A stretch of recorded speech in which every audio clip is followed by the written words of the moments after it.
On September 11th, 2014, I flew from Washington, D.C. to northern Thailand for my first long-term missionary assignment.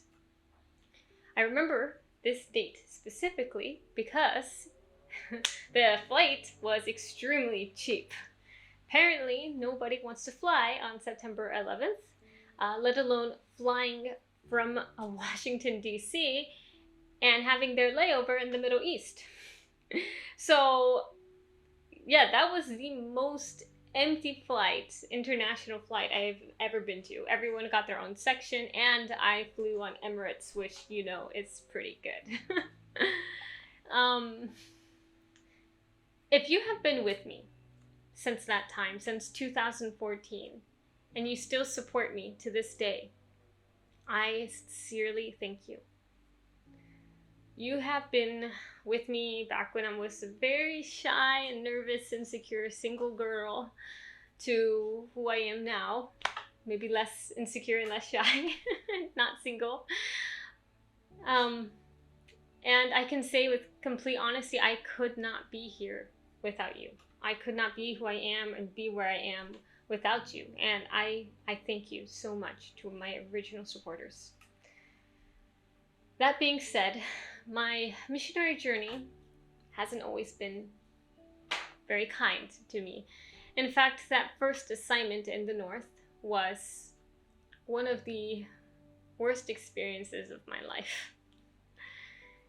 It was probably because it was my first missionary assignment, so I had no idea what I was doing.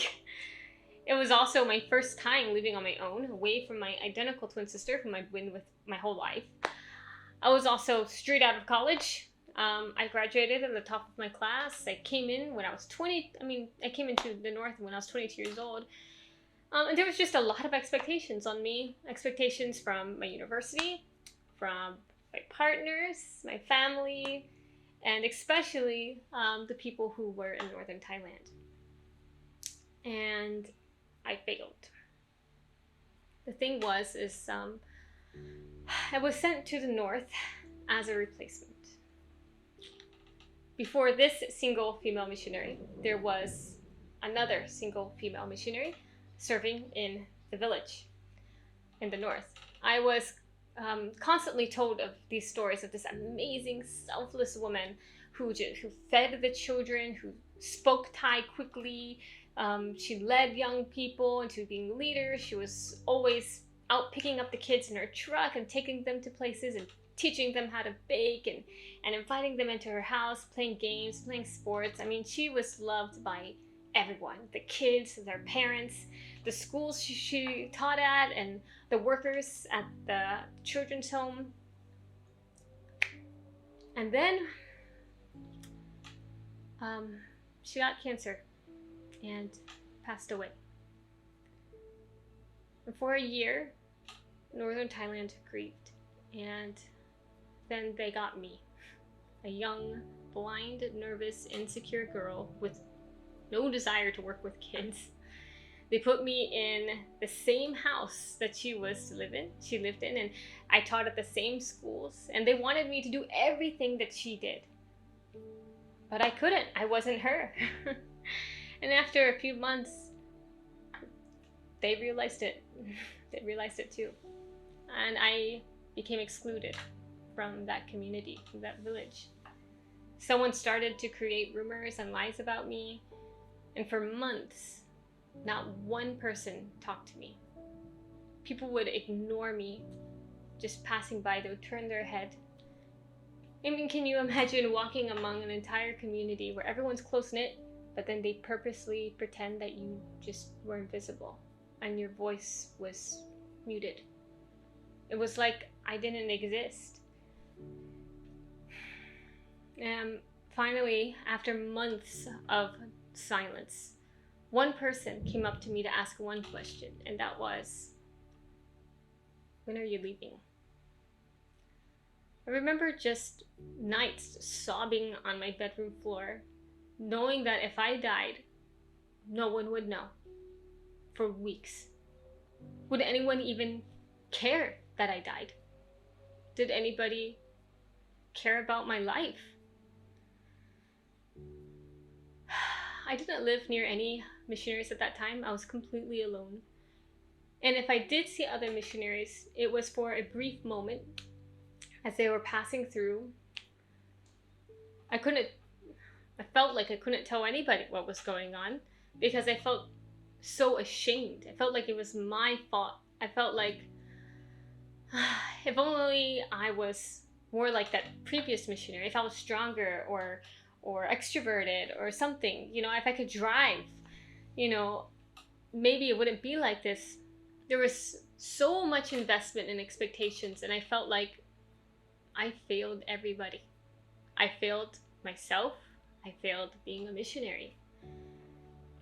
Thankfully, I had the opportunity to transfer to the Philippines.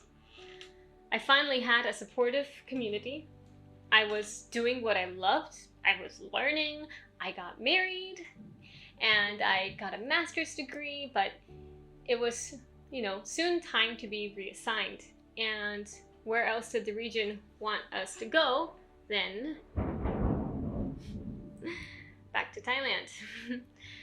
For years, I had thought daily nightmares about Thailand. I was terrified of going back. But I was assured that I did not have to go back to the north. So Terrence and I, we prayed and we were like, okay, God, we'll go where you want us to go. We went to Thailand.